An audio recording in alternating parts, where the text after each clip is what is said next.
പിന്നെയും കൊന്നപൂത്ത നാട്ടുവഴികളിൽ, കട്ടവിണ്ട് കിടക്കുന്ന മുണ്ടകപ്പാടങ്ങളിൽ, കൊയ്തൊഴിഞ്ഞ മലനാട്ടു വയലുകളിൽ ഒരു വിഷുപ്പക്ഷി, കർഷകപ്പക്ഷി വിരുന്നിന് വരികയാണ്.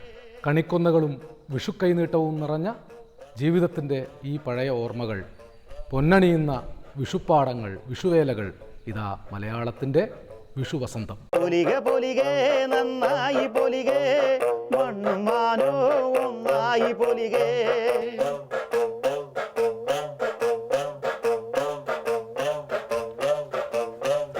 നാലുകോടി ദൈവങ്ങൾ പൊലികെ, പച്ചിലമ്മ. വിഷു എന്നത് ഒരു ഉത്സവം എന്നതിലേറെ ഒരുക്കങ്ങളുടെ തുടർച്ചയായിരുന്നു. പ്രത്യേകിച്ചും കൃഷിയുടെ കാര്യത്തിനുള്ള ഒരുക്കങ്ങൾ.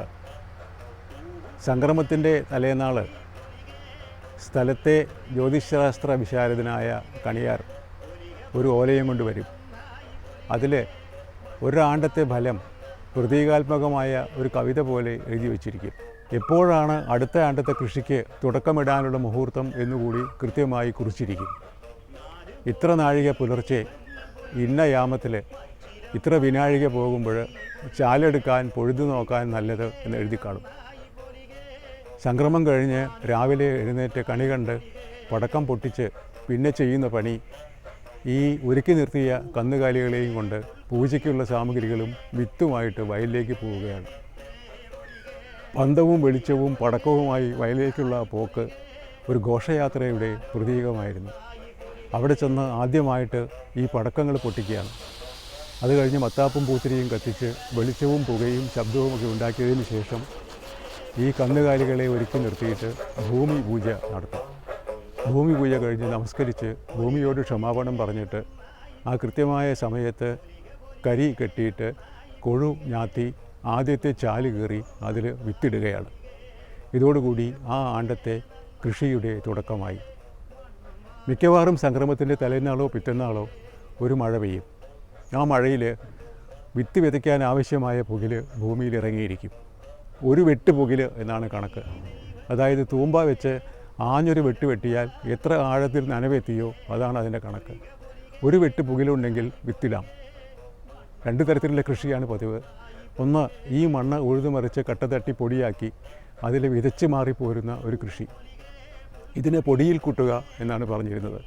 പിന്നെ ഒന്ന്, ഈ വയലിൽ തന്നെ ഒരിടത്ത് പറിച്ചു നടാനുള്ള ഞാറ് ഞാറ്റുകള്ളിയാക്കി വിത്തിട്ട് പോരുക എന്നുള്ളത്. ഇത് വെള്ളം തൂത്ത് നനച്ചുകൊണ്ടേയിരിക്കുകയും വേണം. ഇതിന് ഞാറ്റ് കൃഷി എന്നും പറയാറുണ്ട്. ഈ രണ്ട് കൃഷിയുടെയും തുടക്കം വിഷു കഴിഞ്ഞ് പിറ്റേന്നാളാണ് എന്നുള്ളത് പ്രത്യേകതയാണ് വിഷുവിൻ്റെ. ഇവിടെ കാണുന്ന ഈ അമ്പലത്തിൻ്റെ നടയിലാണ് ഈ നാട്ടുകാരുടെ കണി ഒരുക്കാറുള്ളത്. ആദ്യത്തെ കണി അയ്യപ്പൻ ആണ്.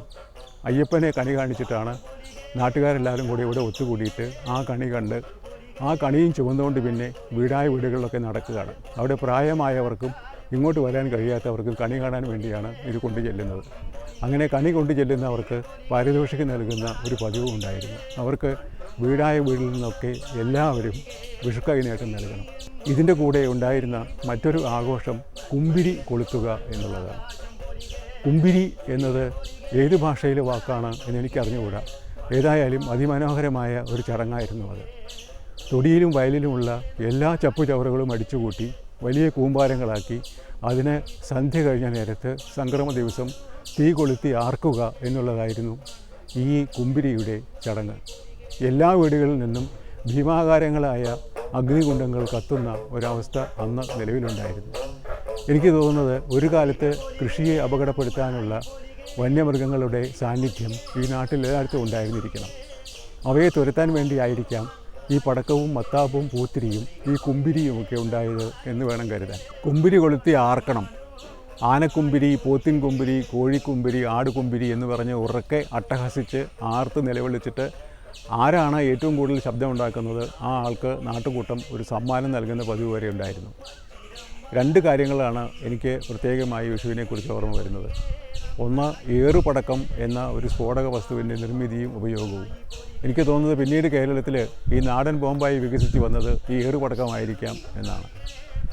ഒരു ചെറിയ കല്ലിൻ്റെ തുണ്ടുകൾ, 2 വെള്ളാരം കല്ലിൻ്റെ തുണ്ടുകൾ എടുത്തിട്ട് അതിനെ ഒരു തുണിയിൽ വെച്ചിട്ട് അതിൻ്റെ കൂടെ കുറച്ച് മരുന്നും കൂടെ ചേർത്ത് പതുക്കെ ചുറ്റി കെട്ടി അതിനെ നാര് കൊണ്ട് വരിഞ്ഞ് ഒരു പുന്നക്കോട്ടിയോളം വലിപ്പത്തിൽ ഒരു ഉണ്ടാക്കി എടുക്കുകയാണ് ഏറുപടക്കം എന്ന സാധനം. അത് കൊണ്ടുപോയി ഒട്ടും സംശയിക്കാതെ ഇരുന്ന് കളിക്കുകയോ കാര്യം പറയുകയോ ചെയ്യുന്ന ആളുകളുടെ പുറകിലെ ഉറച്ച നിലത്ത് കൊണ്ടുപോയി ആഞ്ഞെറിഞ്ഞ് പൊട്ടിക്കുന്ന ഒരു സമ്പ്രദായം ഉണ്ടായിരുന്നു. ഇത് ആര് ചെയ്താലും അടി കിട്ടില്ല എന്നൊരു ഉറപ്പ് വിഷുക്കാലത്ത് മാത്രമാണ് ഉണ്ടായിരുന്നത് എന്നുള്ളത് കൊണ്ട് കുട്ടികൾക്ക് ഇതൊരു വിനോദമായിരുന്നു. പക്ഷേ മുതിർന്നവർ ഇത് ഉണ്ടാക്കി തരുന്നതല്ലാതെ കുട്ടികളെ കൊണ്ട് ഉണ്ടാക്കാൻ സമ്മതിക്കുമായിരുന്നില്ല. രണ്ടാമത്തെ കാര്യം, ഏറ്റവും നല്ല കളി ആ കാലത്തായിരുന്നു എന്നുള്ളതാണ്. അതിൻ്റെ പേര് ആട്ടക്കളം എന്നായിരുന്നു. ഒരു വട്ടം വരയ്ക്കും, 2 പങ്കായി കുട്ടികളെ തിരിച്ചിട്ട് ഒരു പങ്ക് കളത്തിനകത്ത് നിൽക്കും, ഒരു പങ്ക് പുറത്ത് നിൽക്കും. ഈ വരയ്ക്ക് അകത്ത് കിടന്ന് അകത്തുള്ളവരെ പിടിച്ച് പുറത്ത് കൊണ്ടുവരിക എന്നുള്ളതാണ് കളി.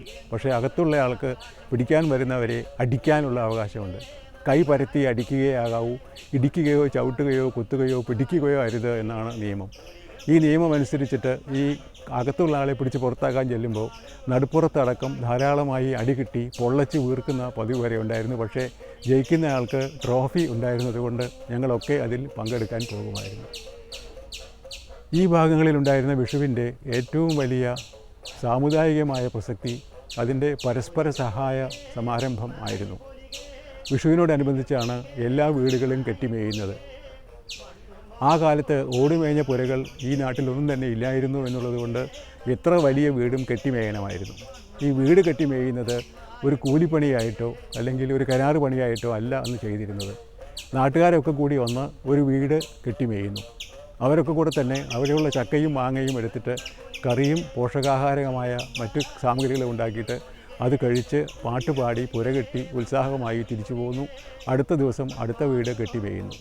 ഇങ്ങനെ ഈ നാട്ടിലുള്ള എല്ലാ വീടുകളും കാലവർഷത്തിന് മുമ്പ് കെട്ടിമേഞ്ഞിരിക്കണം എന്ന ഒരു നിയമം അലിഖിതമായി ഉണ്ടായിരുന്നു. ആദ്യം വെള്ളം നിറയുന്ന ഭൂമിയിൽ വിഷു കഴിഞ്ഞ ഉടനെ നാട്ടിലുള്ള എല്ലാ കന്നുകളും കൂടി കന്നുകൂട്ടാൻ ഇറങ്ങുകയായിരുന്നു പതിവ്. അതിനും കൂലി ഉണ്ടായിരുന്നില്ല എന്ന് മാത്രമല്ല, പരസ്പരാശ്രിതമായ ഒരു പരമ്പരയായിരുന്നു അത്. ഈ കാണുന്ന പുഴയിലും ഈ കാണുന്ന വയലിലുമൊക്കെ ആ കാലങ്ങളിൽ പച്ചക്കറി വിഷുക്കാലത്ത് സമൃദ്ധമായി വിളയുമായിരുന്നു. പൊന്നു വെള്ളരിക്ക് വിളയാത്ത ഒരു ഭൂമിയും ആ കാലത്ത് വയലായിട്ട് ഈ നാട്ടിലുണ്ടായിരുന്നില്ല. വിഷുവിൻ്റെ ഏറ്റവും പ്രധാനപ്പെട്ട കായിക വിനോദം കാരപ്പന്ത് കളി എന്നതായിരുന്നു. കാരമരത്തിൻ്റെ കാതൽ കൊണ്ടുണ്ടാക്കിയ ഒരു പന്താണ് അത്.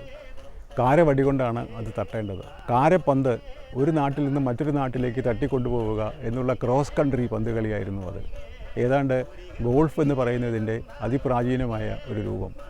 ഒരു ദേശത്ത് നിന്ന് ആദ്യം ഒരു റഫറി എന്ന് പറയുന്ന ആൾ അവിടുത്തെ അധികാരിയോ അല്ലെങ്കിൽ അവിടുത്തെ ഏറ്റവും പ്രായം ചെന്ന സ്കൂൾ മാസ്റ്ററോ ആരെങ്കിലും ആ പന്ത് തട്ടിക്കൊടുക്കും. പന്ത് ഒരു നാട്ടുകാർ മറ്റേ നാട്ടിലേക്ക് തട്ടിക്കൊണ്ടുപോകും, മറ്റേ നാട്ടുകാർ ഈ നാട്ടിലേക്ക് തിരിച്ച് തട്ടിക്കൊണ്ടുവരും. ആർക്കും എവിടെ നിന്നും എവിടേക്കും ഈ പന്ത് ഓങ്ങി അടിക്കാം എന്നുള്ളതുകൊണ്ട് വയൽ, കുളം, കാട്, മാട് ഒന്നും അതിന് പ്രശ്നമായിരുന്നില്ല. ഇങ്ങനെ രാവിലെ തുടങ്ങുന്ന ഈ കളി ചിലപ്പോൾ സന്ധ്യ മയങ്ങിയാലും അവസാനിക്കാതെ ഏതെങ്കിലും കാട്ടുമുക്കിൽ, ഏതെങ്കിലും പുഴയുടെ മൂലയിൽ, വെള്ളത്തിലോ കുളത്തിലോ ഒക്കെ അവസാനിക്കുകയായിരുന്നു പതിവ്. ഇത്രയും രാജ്യവ്യാപകമായ എല്ലാവരും പങ്കെടുക്കുന്ന ഒരു സ്പോർട്സ്, ഒരു മത്സരം, ഒരു കായിക വിനോദം വേറെ ഏതെങ്കിലും നാട്ടിലുണ്ടോ എന്നെനിക്കറിയില്ല. പക്ഷേ ഈ നാട്ടിൽ അത് ഉണ്ടായിരുന്നു, ഇപ്പോൾ ഇല്ല എന്ന് മാത്രം.